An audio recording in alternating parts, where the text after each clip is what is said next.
even though it was.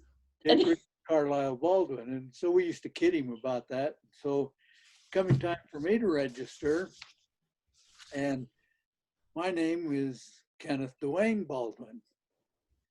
I had never seen Dwayne in writing. Oh no. My name, but I'd never seen any papers with it.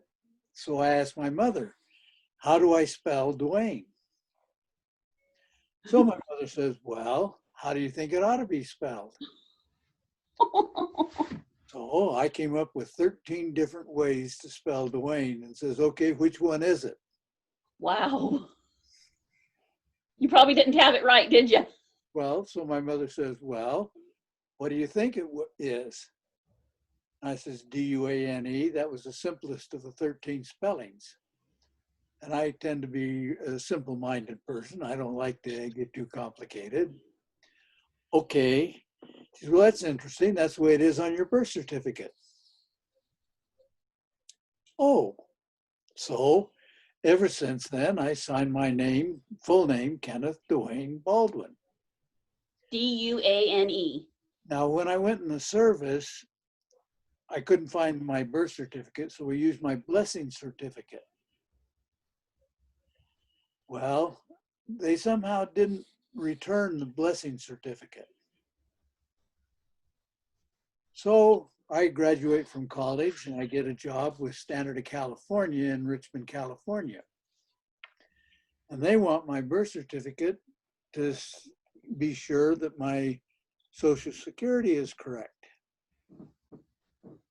Mm-hmm. So I send off to Idaho for my birth certificate. Uh-huh. My mother's name was wrong. My father's name was wrong. The birth date was correct. And baby boy Baldwin. No way. My mother lied to me. They just never went and put it on for me. Oh my goodness. You see, in order to get birth certificates at the time, Utah and Idaho had the law that the doctor got $3 for registering a birth certificate. Well, I was born on the farm 12 miles north of Fairfield in February with 18 inches of snow on the ground. Uh-huh. Doctor wasn't going to go back out and check the Find out the actual name.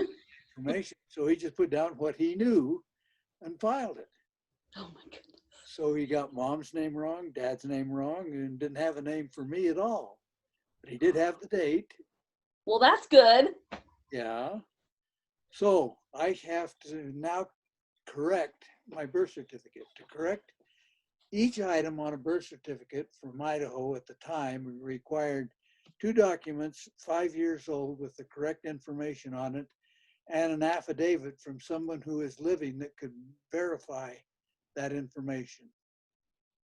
3 documents for each thing you changed.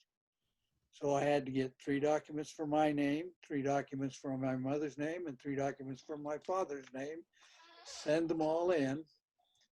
And I now have a birth certificate that says Kenneth Dwayne Baldwin was born on February 8, 1932. Well, that's good. The first reaction I had when I got the birth certificate from Idaho was, my mother lied to me. Well, maybe she didn't. Maybe she just didn't know that the doctor did that. She didn't have a copy. She'd never seen my birth certificate. So she just assumed that's. Just a bit of family lore. That's awesome. See, my mother basically did the same thing with her name. She liked Viola and wanted to be called Viola, so she started doing it. In Utah and Idaho, you can change your name without going to court as long as you do not do it with intent to defraud. Yeah. So she had no intent to defraud. She just changed her name. Nice. And all the genealogy records have Viola And so it's Alva Viola Edith Kyholm, I think, is the accepted version of what her name would have been at birth if she'd had her way. Yeah. Very cool. Cool. Now see what you get for checking in and what I get for being here, checking to be sure I get on Zoom. I win. Ah.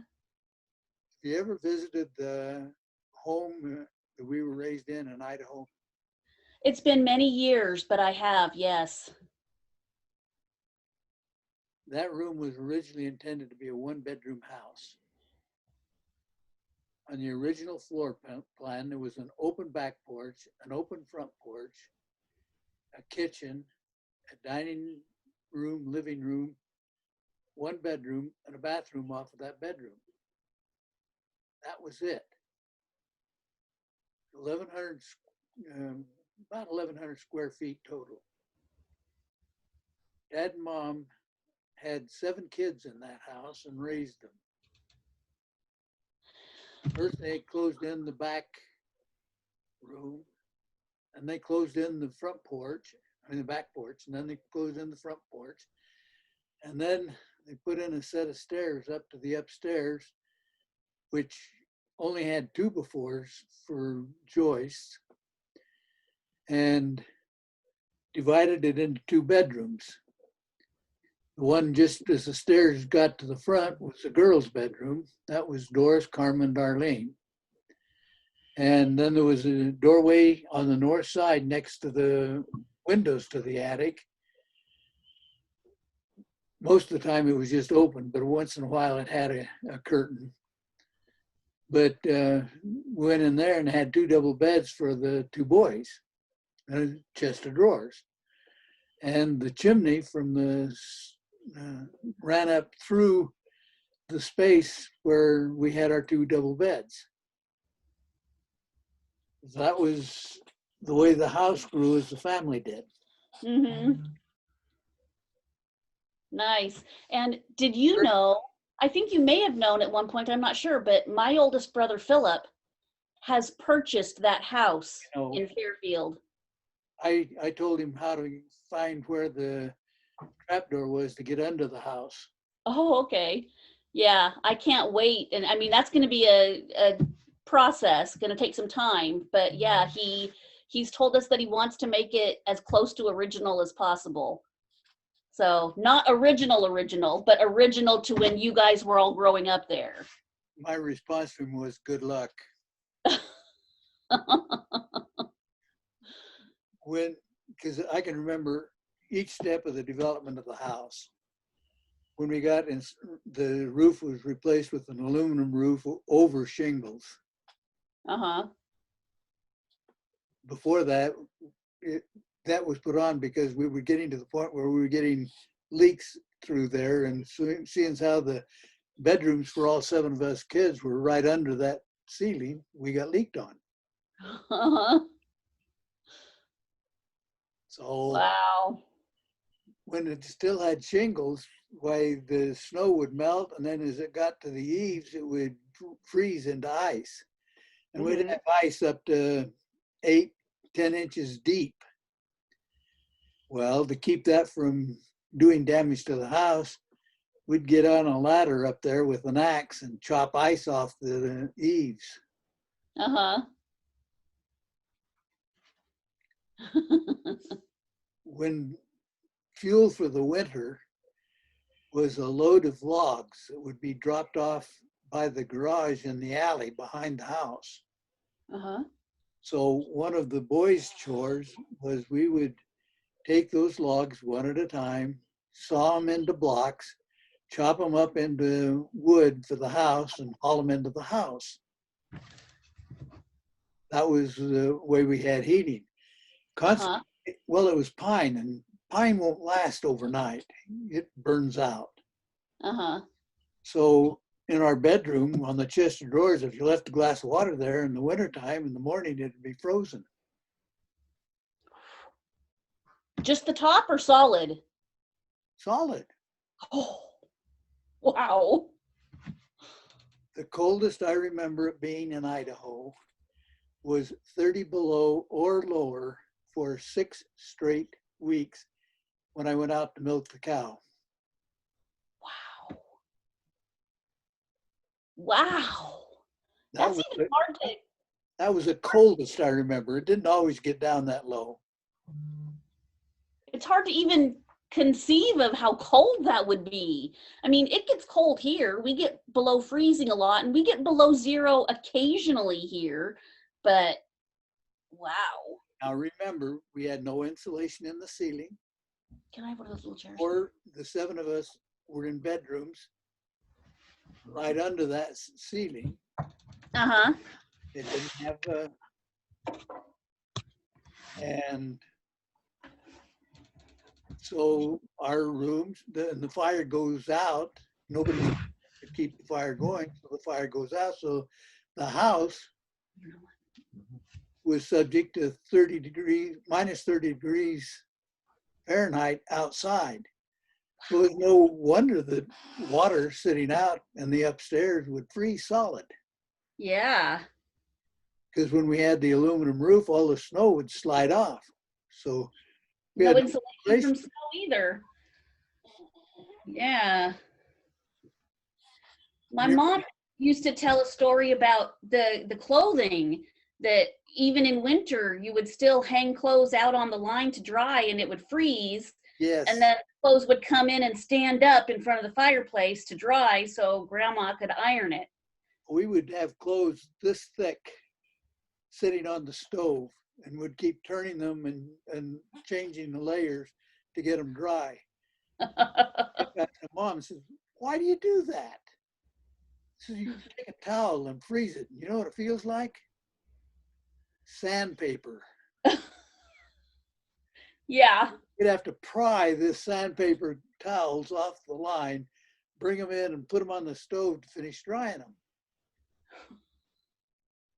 You know what my mother's response to that question was? What? "Shut up, I know what I'm doing. They need the sunshine." Do I need to do anything, Tim? No, you're good. Okay, thanks. That's funny. I like that response. Well, has anyone ever told you what the laundry cycle was? Or are you interested in me telling you stories? Yeah, I would love it. Okay. We had to heat the water heater was in the kitchen stove. It was a series of pipes in the firebox. And the hot water tank was in the attic before we moved into it. So it would use convection heat when you use the cooking stove to cook. Why it'd heat water. The water would go by natural circulation up into the hot water tank. And consequently, we only got a bath once a week. That was Saturday because Saturday Mom baked bread. So she had the cook stove going all day. And that heated enough water for us all to take a bath. So that day we got a bath whether we needed it or not. I'm sure you needed it. Well, I don't know. I never felt like I did. At any rate, on Monday when we did laundry, she hadn't had that going, so she didn't have hot water for laundry. So we had a boiler that was about 4 feet long, about 18 inches wide, and about 2.5 feet deep. We'd put that on the kitchen stove and fill it up with water and keep the stove going till that water was almost boiling. Then we would dump it into the washing machine. Mom always had a Ringer washing machine. So it was manual. And then we'd refill the boiler, which is what we called that vessel, and would fill it up about 2/3 full and leave it on the stove heating. Now, when the water got all hot, then Mom would start the laundry. Well, the water in the washer would cool down a little bit, but should start out with the whites. Get the lightest clothes first and then work her way down to overalls. Uh-huh.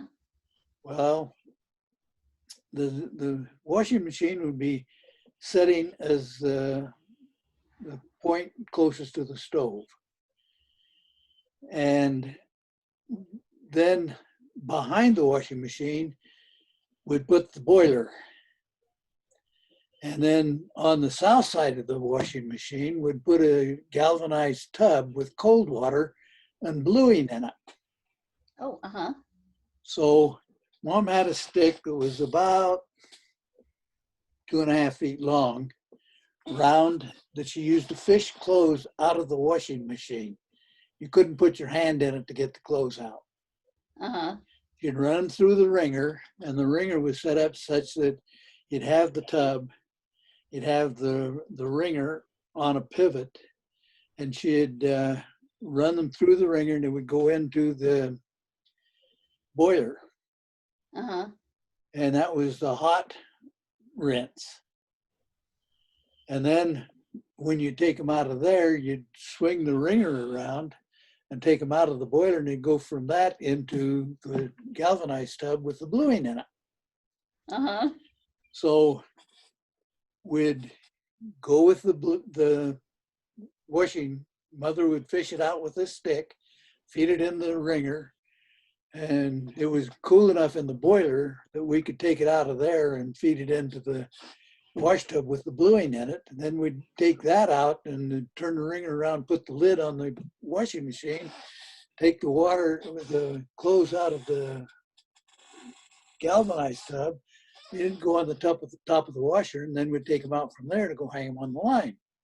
Mm-hmm. So start with the whites, and then just go to darker and darker. And by the time we got down to overalls, the water in the washing machine was cool, and it looked pretty close to mud. And you wash clothes for 9 people for a week. Yeah. That was the way we did washing. It's amazing how easy everything has become over the years. And we just take it for granted how easy things are. When the folks moved to Concord, Dad bought Mom an automatic washer.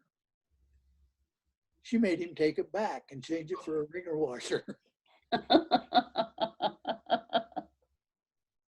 If her mother was still alive, you could ask her and she'd tell you the same thing. Uh-huh. But he actually did. Yeah, oh, yeah. Oh, take it back. I want a wringer washer. That's all she'd used, and that was what she got. Mm-hmm. But she got her hot water a lot easier. Oh yeah, by then she had a gas-fired hot water heater. Yeah. But it was an all-day affair to do laundry. Literally. Yeah. Well, with so many people, yeah. We would run, hey, I got on Zoom. Good job. Yeah. All on my own. So I have Julianne. Julianne on. I'm telling her stories about her mother. Hi.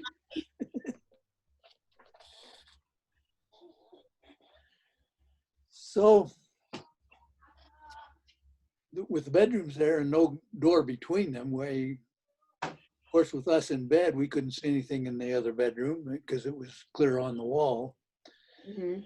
And so we'd lay in bed, tell ghost stories to Carmen and Darlene, scare the spit out of them.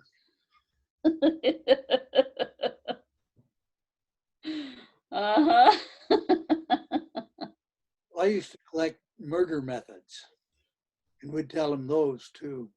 Oh. So one of the methods was real interesting. You took, you'd give someone a sleeping pill. While they were asleep, You'd lay them on their side, you'd stick a funnel in their ear, take some molten lead and pour it in the funnel. It would go right into the brain. It'd kill them. And there would be no wounds visible. So if you didn't know to look in the ear, it would look like heart failure because they didn't have forensic science at the time.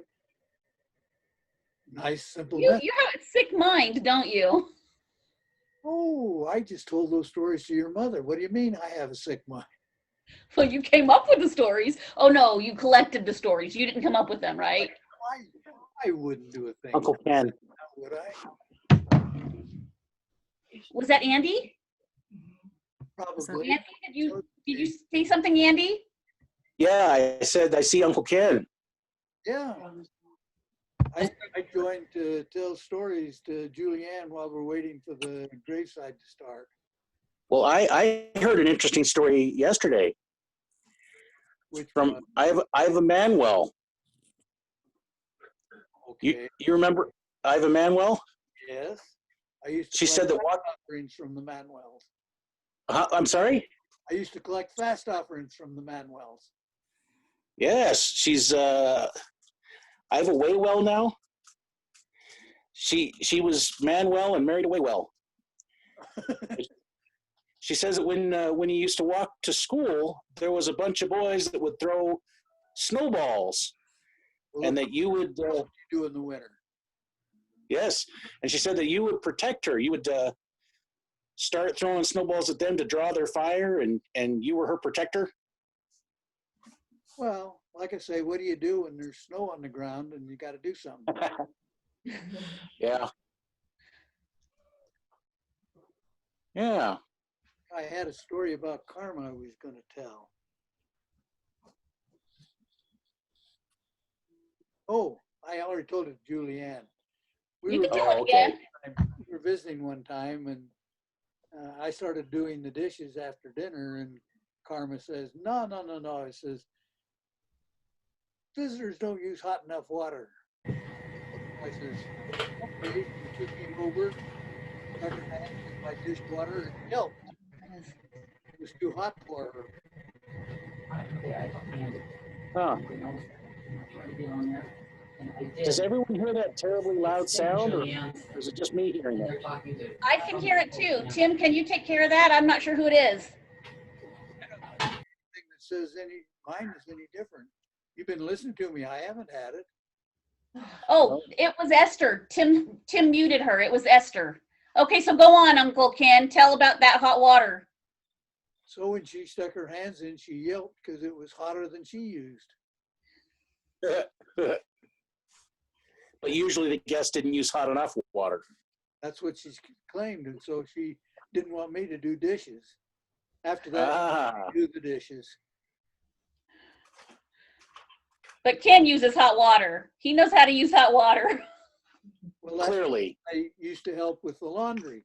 The story I was telling you about the laundry. Okay, now I have to tell you something, Uncle Ken. When you started telling stories, I had my husband start recording this Zoom. So we have all that stories you were telling, we have that recorded on Zoom. So everyone's going to be able to hear it later. I heard you tell him to. That's great. Record, so I can claim innocence there. Well, that's good. Just that if I can't be there, the least I could do is visit with you a little bit on Zoom. That's awesome. And we've got Andy up. Andy is in Reno, and Cheryl's up. It looks like Cheryl's up, and she is in Winnemucca, and I am in Wenatchee, Washington. So it's awesome that we can all be together, even though we're not together. Well, And my Aunt Esther, my dad's sister Esther, is on, and she is in Virginia. well, my wife is semi-invalid, so I can't leave unless I have someone to take care of her. And Yeah. Mary Ann would come over and make arrangements if I wanted to drive, but with COVID and everything, I decided I'd stay home because you were going to have to do something like Zoom anyway. But I still miss getting to see the family and do some visiting, seeing how I'm the oldest of my siblings left alive. It's just you and Darlene now, Yep. right? Darlene's the baby. Yep. So, but that's why I went ahead and joined early. Well, I appreciate it. I have really enjoyed listening to your stories. This is awesome. My daughter now is here. My daughter Katie is here with me now. My Uncle Ken. When I went out to milk the cow and it was 30 below, I'd break bales of hay, which were wrapped with wire. And when you do that, it would just leave a brand right across the palm of my hand. It would just freeze and it looked like a burn. And it was too much trouble to put gloves on when I had to milk the cow anyway. So I'd just break the bale and come in with the brand across the palm of my hand. Wow. Hi, Uncle Ken. Hi. I want to see who else is here. It's good to see you. Hey, there you are. Hey, and now I'm gone. Ah, you're at the graveside. How close is the grave going to be? Oh, There's Grandpa. Grandma's under there. And here's Mommy, right next to Grandma. And Bob and Carl are right close too. Carl is across the way by Uncle Bob. Yeah. Across the way and over to the left a tiny bit. Oh, it looks like Rob just got here with Tova. They're coming. They're waving. Ken is on Zoom already. I'm happy to be able to be here as the senior sibling that's Yes. left. Yes. So, If there are any stories you want to hear that I haven't told you, I'll be happy to share them. I'm sure there's a lot. I'm sure there's a lot that I haven't heard. You can just talk away. Well, the folks used to go to California and leave Bud in charge. The youngest he was that I can recall was about 12. But it was a small community and the folks would leave information with neighbors so they knew if anything came up, they could get there. How are you? But Doris had the job of getting, hi Rob. Ken is telling us a story. Oh. Hi. How are you? So Doris would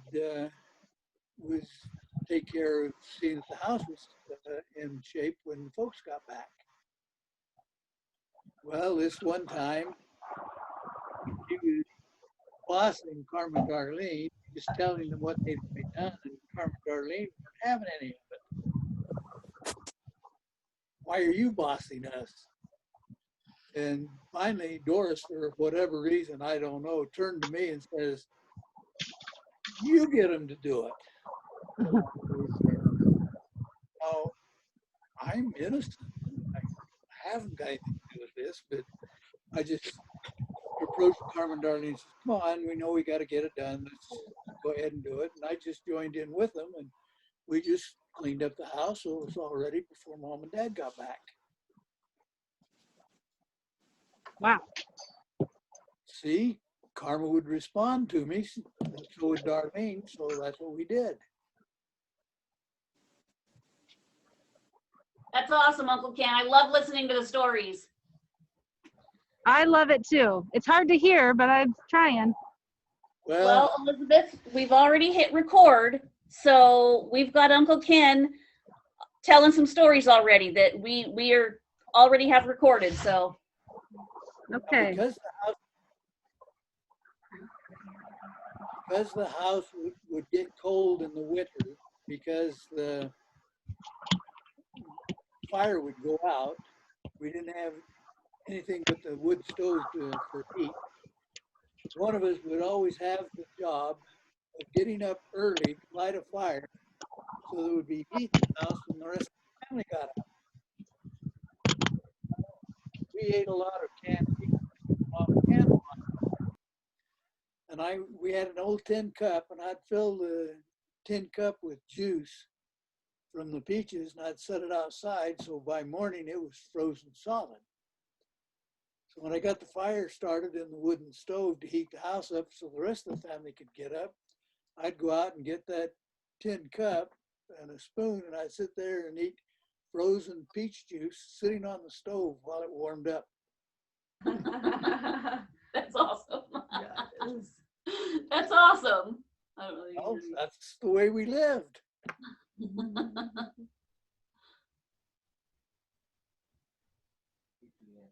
Yeah, Jim? I have a number of stories. I just don't know which one to tell. Oh, I'll tell you about our mother cat. It was a small cat. It was about 4 pounds. And we called it mother cat because she had kittens about as fast as a cat can. And Bud had a friend who had a big yellow curly haired dog that he had taught to kill cats. Well, one summer day, Bud's friend was over with his big yellow dog. And they were visiting on the front yard, and I was sitting in the back. And this little mother cat came around the corner and sees this dog and Bud in the front yard. And she takes a jump about 4 feet away from the house and just proceeds to bottle brush her tail, hiss at that cat. This dog gives a desultory woof, thinking it's too far, not going to get to him, and the cat doesn't run. So the dog decided, oh, maybe I got a live one here. So he lumbers up and he starts to come. And this cat, it's only about 4 pounds, and this dog's about 45, 50 pounds. She charges the dog. She takes a flying leap and lands right square in the face of that dog and proceeds to discipline him with all 4 claws, going as fast as she can claw on his nose, his lips, his tongue, his ears, and anything else he can reach. That dog took off running up the sidewalk. The cat held on for about a half a block before she dropped off. Well, later the dog would try and come back. And as soon as she got to the edge of our property, the cat would come out and start hissing. If the dog tried to step onto the lawn where his master was, the cat would hiss at him and start charging. The dog would step off, stay on the sidewalk. Finally, that dog laid down on the opposite side of the sidewalk. That's the only place the cat would let him stay. Wow, that's a brave cat. Oh, she was one of the few cats I know of that knew our property, and she patrolled it. She made sure nothing got on our property, that no animal that she didn't think belonged there would get on the property. That's awesome. And all the name we ever had for her was Mother Cat. That's awesome. Hey, I'm going to switch over to Elizabeth for a second here and see, because she's Sure. setting up the camera. Elizabeth, if you're there, you're muted and I can't unmute you. Does that look like a good view, everybody? Thumbs up, or just send me something in chat. Well, she also showed that's gravestone. Yeah, she did earlier. They're right next to it. Allison, does it look good to you? Can you see okay? Thank you. Okay, we just need to make sure that Elizabeth knows that she needs to unmute when it starts. Because of the wind noise, I muted her, but I can't unmute her from here. And we can't call her on her cell phone because her cell phone is currently being used as a camera.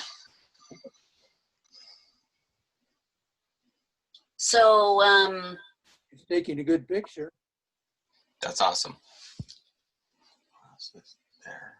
Somebody else is going to be there. Dad's there. does anybody know if David has arrived there? I can try to call him on his cell phone because Dad's not answering his. Anybody know? I'll try to call David and see if he can tell Elizabeth to make sure she knows that she needs to unmute. Oops, there go the flowers.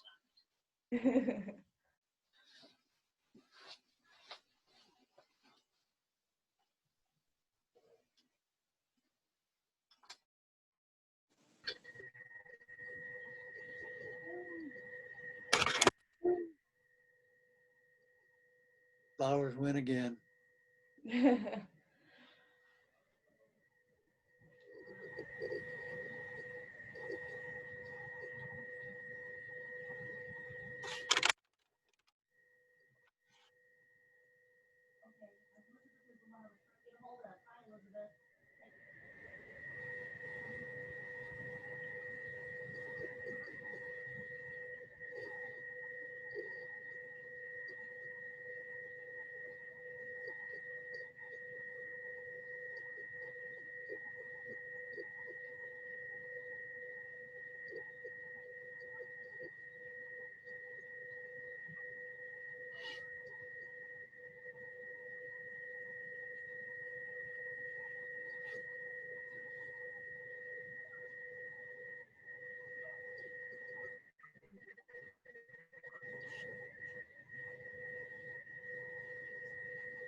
Anybody know what's going on with the sound?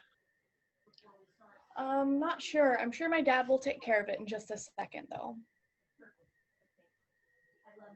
He sent me a message that said I can unmute when I want to. So Oh. right Can you hear now, I'm letting everybody kind of chit chat. But once the service starts, I'll mute everybody, and then Elizabeth will unmute, and we won't have any background noise.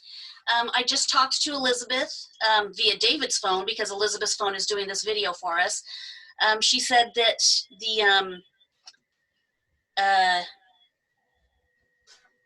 not the cemetery, the funeral home, transporting mom there is running about 15 minutes late. So if Uncle Ken wants to tell us some more stories, or anybody that wants to tell us some stories, we'll highlight whoever wants to talk and we can tell some stories. And again, it's being recorded, so anybody that's missing something at certain points, it'll be available later.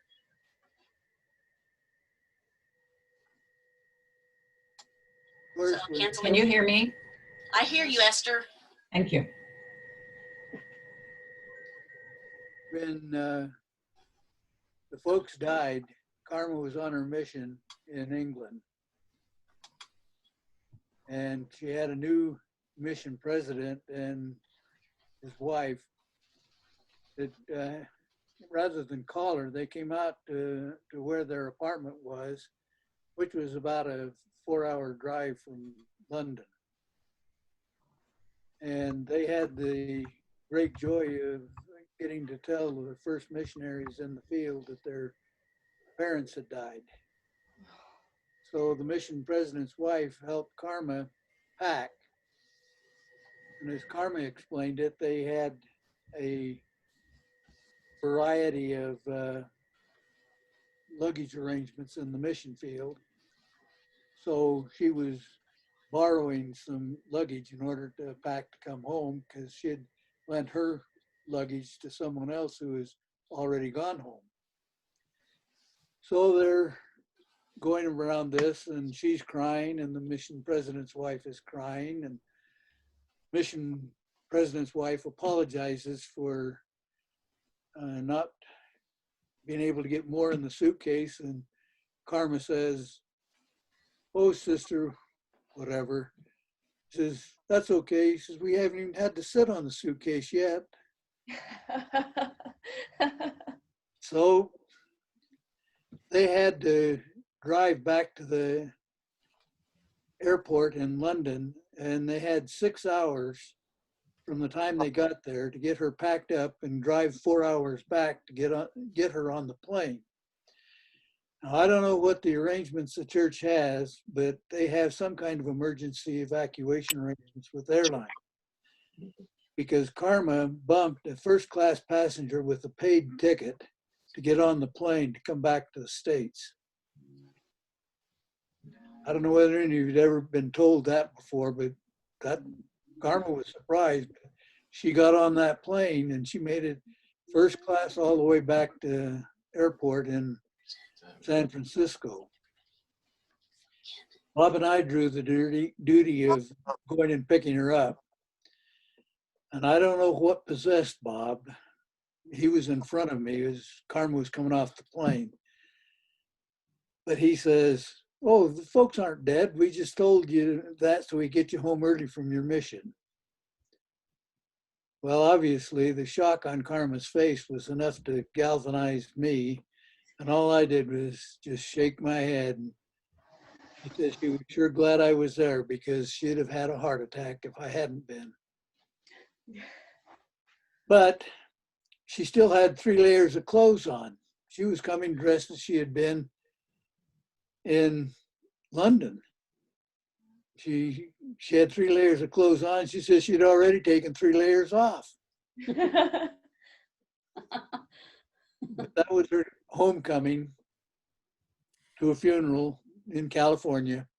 Yeah, I remember hearing that story about her brother telling her that they hadn't passed. I was never so glad in my life that I was there to signal her. And I came close. If I'd had something, I may have done damage to my brother. Yeah.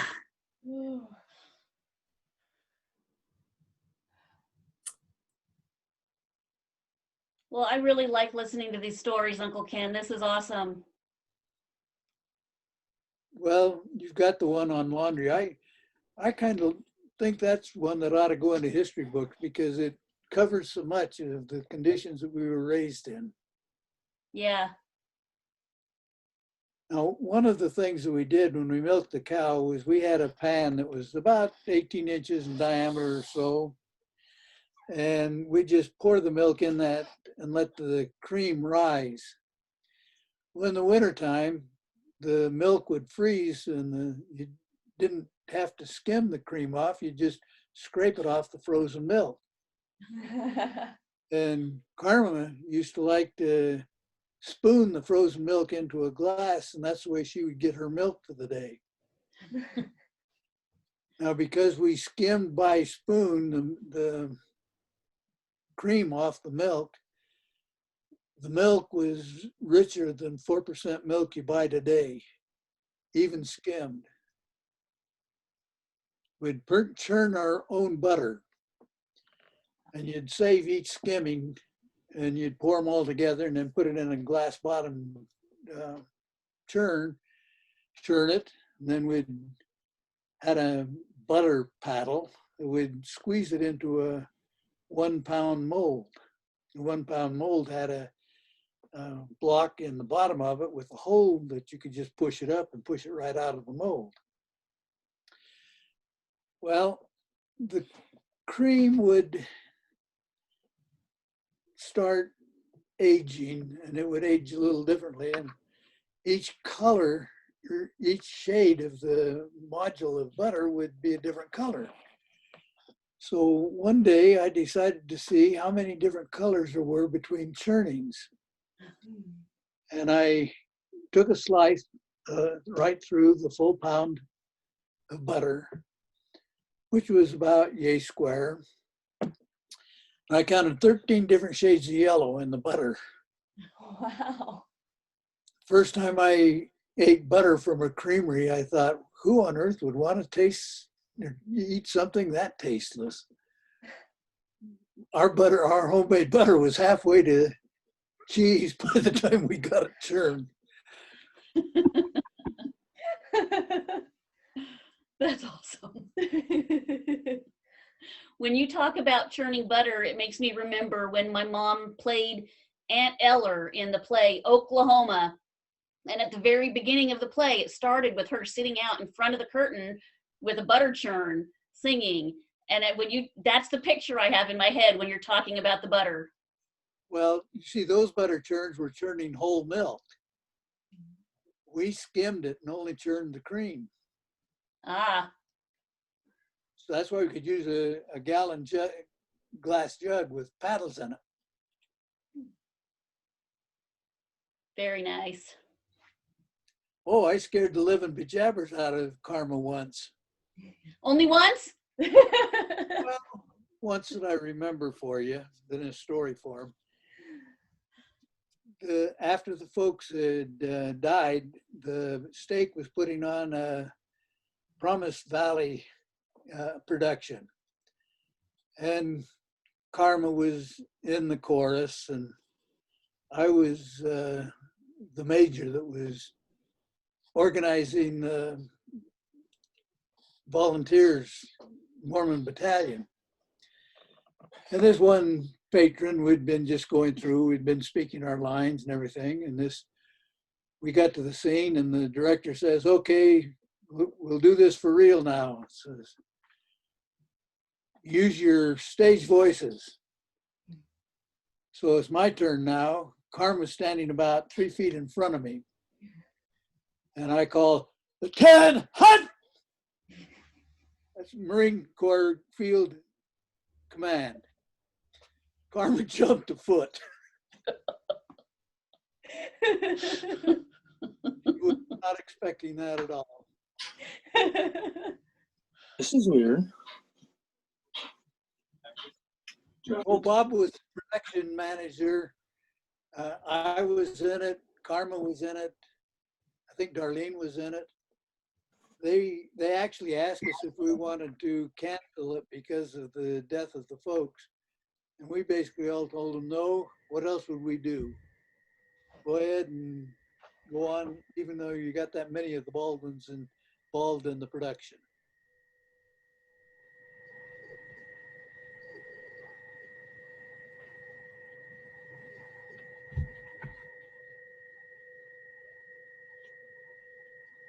I probably have a lot more stories, but I need somebody to cue me before I get started on them. Hey, I want to say something again. There's a lot more people coming on to the Zoom. I just want to let everybody know that just got on recently. They are being delayed at least 15 minutes. We're scheduled to start at 1 o'clock and they are being delayed a little bit. My mother is showing up late. But Elizabeth is there at the cemetery. It's Elizabeth's phone that's going to be showing us that. And when they are ready to start, Elizabeth is going to let us know, and we are going to highlight her, this scene right here, and mute everybody else. While we're waiting, we are just having a wonderful time listening to Uncle Ken tell us stories about his family, his sister, my mom, Karma, and just their family in general as well.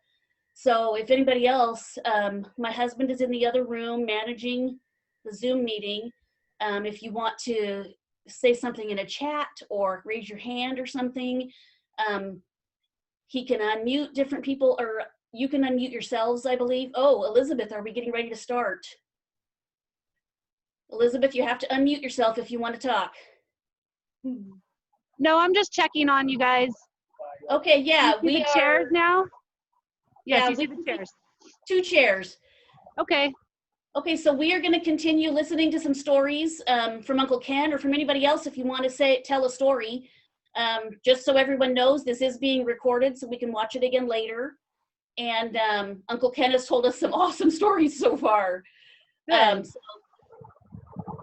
Oh, physically apart, but always in our hearts. This is awesome. This is from Christy. Thank you. That looks like my sister. Okay, so Tim, let's go back to Uncle Ken for a minute, and then if anybody wants to tell a story, you're welcome to. Would love to hear them. Will you mute me? Thank you. Well, I have a story about him that I wasn't there for. When I was in the service, I spent a year in Korea. While I was there, Dad moved the family to Concord. They didn't bother to tell me. Oh So no. I didn't have a home to come back to. But Carmen Darlene got the job of cleaning out the bedrooms and collecting things that they thought ought to be moved to California, and what wasn't going to be moved, they would donate or throw out. So I missed that part because I didn't know that they were even moving, let alone how the move was going on. But there was another move that I remember. This was from Vancouver, Washington, back to Fairfield during the Second World War. We had moved to Vancouver so Dad and Uncle Alf and Bud could work in the shipyards as welders. We decided it was time to move back, and we had a dog, a Cocker Spaniel, yellow, called Skipper. And just before we moved, she had a litter of pups. And siblings wanted to bring pups, and Dad says, no, says you can bring 2 females. So they bring them, and they get there. Doris, Dad, and I went ahead of the rest of them, so we were already at the house when the rest of the family came. When they come, here comes Skipper and her 2 pups. And I pick them up, and I says, I thought you were supposed to bring 2 females. Bud and Dick says, well, they are. I said, they don't look like females to me. They were females. They mistook the umbilical cord for identifiers.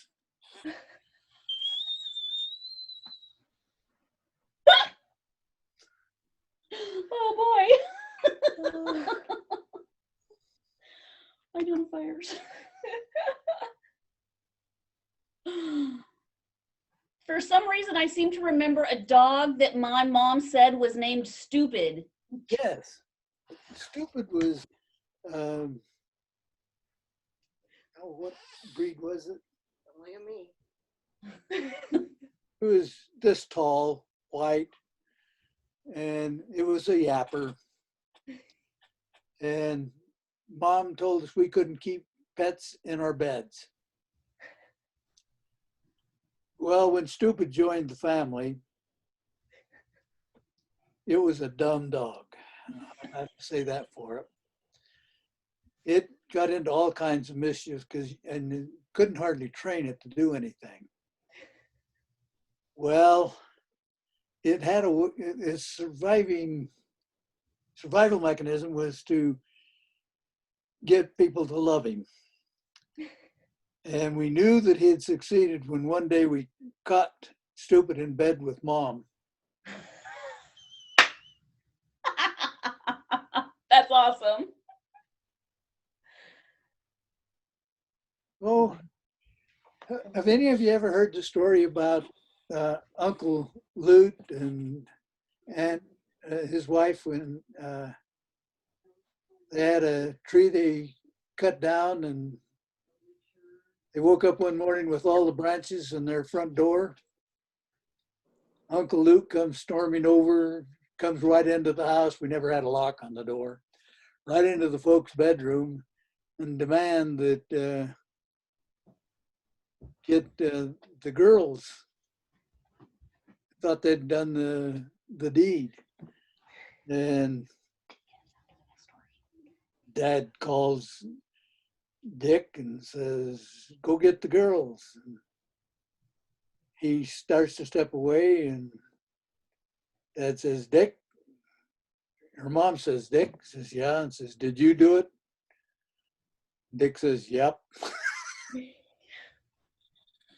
The girls had been playing in that tree. That was their playhouse. It wasn't on our property, but when our aunt proceeded to cut those trees down, why they were very upset because that was their outdoor playhouse.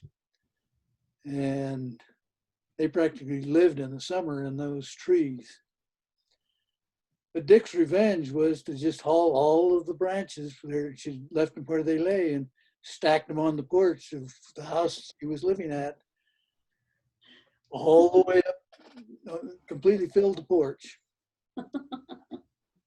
Okay, I'm going to break in here again. My husband is watching as people are joining. There's a lot of new people that have just joined. We were scheduled to start at 1 o'clock, which is 4 minutes ago, it looks like. My mom is running late. Yep, there's the picture again. Mom is not there yet. As soon as she does arrive, Elizabeth will let us know, and we will highlight this video right here and unmute her so we can all listen to the service. But for right now, for all of you new people that have just come on, we are listening to stories from Karma's brother, Uncle Ken. And again, if anybody else wants to tell a story, you're welcome to. My husband is paying attention in the other room. So if you raise your hand on the Zoom thing or chat to Tim that you want to tell a story, we'll listen to your stories. So back to Uncle Ken for right now. Has anybody heard from Aunt Darlene today? I haven't. I have not. Tim, is she on there? I can't see all the participants because I'm in the living room watching and Tim is in the other room managing the Zoom.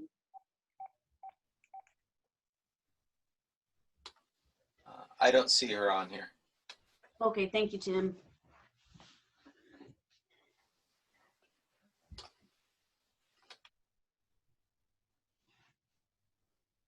Hi, Darlene. I'm watching a Zoom broadcast of the graveside. I guess I won't give her a call. It's Zoom. Can you get Zoom?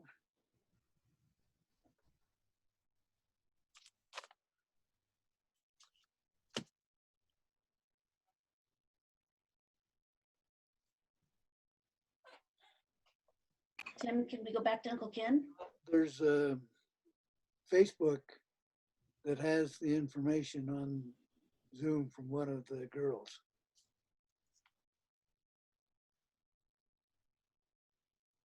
I've been telling stories out of school.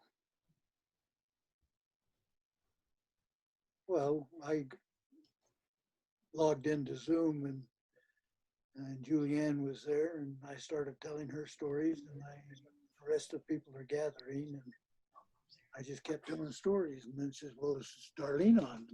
So I decided I better call you and ask. Looks like Mom has arrived. Okay.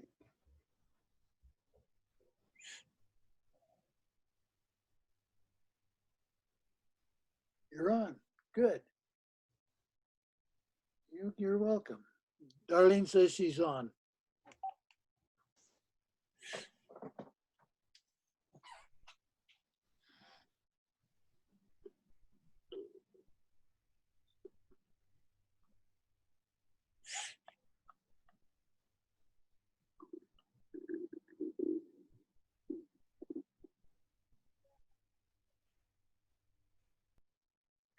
Does anybody know if Aunt Claire's on?